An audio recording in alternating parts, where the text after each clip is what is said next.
Good afternoon, everyone. We are going to be looking at Chapter 27 in A Child's History of the World, the Golden Age. When we were talking about the Stone Age and the Bronze Age, I told you that later we should also hear of a Golden Age. Well, we have come to the Golden Age now. This doesn't mean that people at this time used things made of gold, nor that they had a great deal of gold money. It means, well, let us see what sort of time it was, and then you can tell what it means. After the war with Persia, Athens seemed to have been cheered up by her victory to do wonderful things, and the next 50 years after the Persians were driven out of Greece, that is, 480 to 430 BC, were the most wonderful years in the history of Greece, and perhaps the most wonderful years in the history of Europe. Athens had been burned down by Xerxes. At the time it happened, this seemed like a terrible misfortune, but it wasn't. The people set to work and built a much finer and much more beautiful city than the old one had been. Now, the chief person in Athens at this time was a man named Pericles.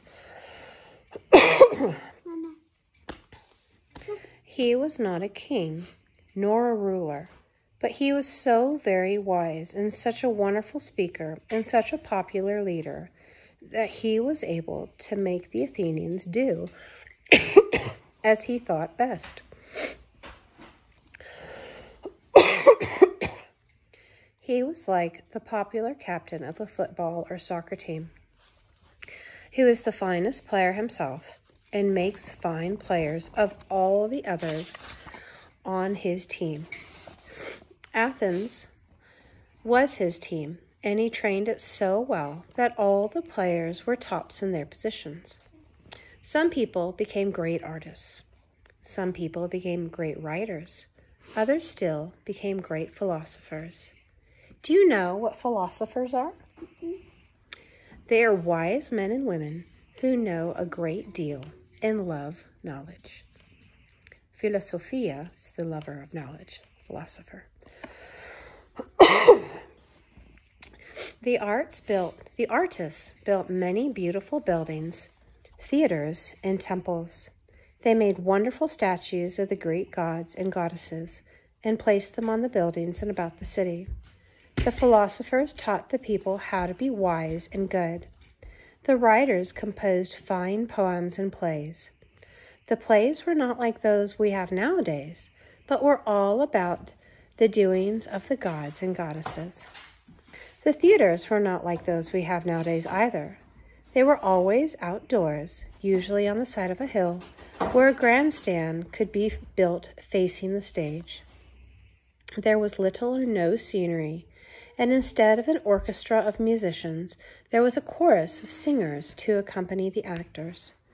The actors wore false faces or masks to show what their feelings were. A comic mask was a grinning face when they wanted to be funny, and a tragic mask with a sorrowful face when they wanted to seem sad. So these are examples of some of the faces that they wore. Perhaps you have seen pictures of these masks, for in the decorations of our own theaters, these same comic and tragic masks are sometimes used. Athens had been named after the goddess Athena, who was supposed to watch out for and look after the city. The Athenians thought she should have a special temple. Accordingly, they built one to her on the top of a hill called the Acropolis. This temple they called in her honor the Parthenon, meaning the maiden, one of the names by which she was known. The Parthenon is considered by some people to be the most beautiful building in the world, although, as you see by the picture as it is today, it is in ruins. So here's the Parthenon. Don't mistake it for the Pantheon. We'll talk about that a little bit later. In the center of this temple was a huge statue of Athena made of gold and ivory by a sculptor named Phidias. We are told that it was the most beautiful statue in the world, as the Parthenon was the most beautiful building. But it has completely disappeared, and no one knows what became of it. One might guess, however, that the gold and ivory tempted thieves who may have stolen it piece by piece. Phidias made many other statues on the outside of the Parthenon, but most of these have been carried away and put in museums, or have been lost or destroyed. The statue of Athena and other sculptures of the Parthenon made Phidias so famous that he was asked to make a statue of Zeus to be placed at Olympia, where the Olympic Games were held. The statue of Zeus was finer even than the one he had made of Athena, and was so splendid that it was called one of the 7 wonders of the world. You remember the pyramids of Egypt and the hanging gardens of Babylon were 2 others of the 7 wonders.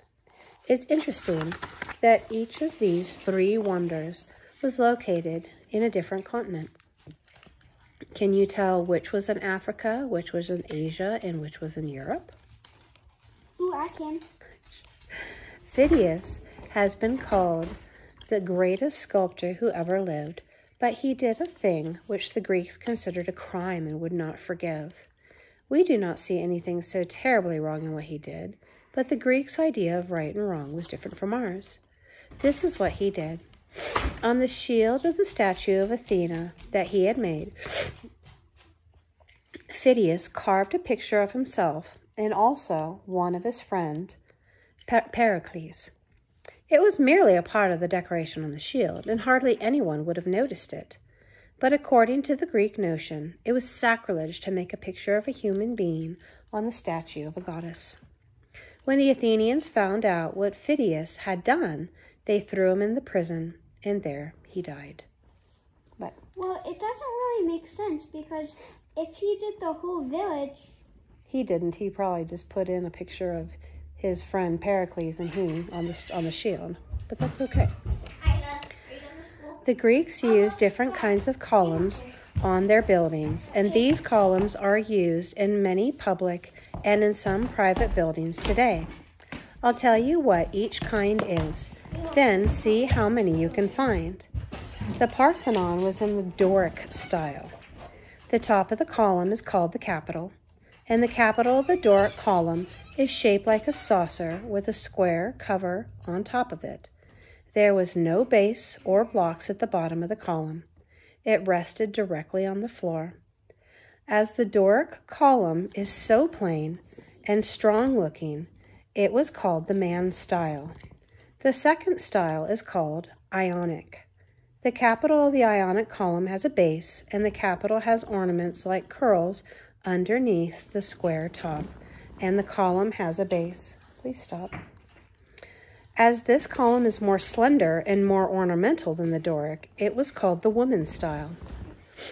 No, ma'am, come sit down. No, ma'am, come sit down. The third style is called the Corinthian style. The capital of the Corinthian column is higher than either of the other 2 and still more ornamental. It is said that the architect who first made this column got his idea for the capitals from seeing a basket full of toys that had been placed on a child's grave, as was the custom instead of flowers. The basket had been covered with a slab, and the leaves of the thistles called the acanthus, had grown up around the basket. It looked so pretty that the architect thought it would make a beautiful capital for a column, so he copied it.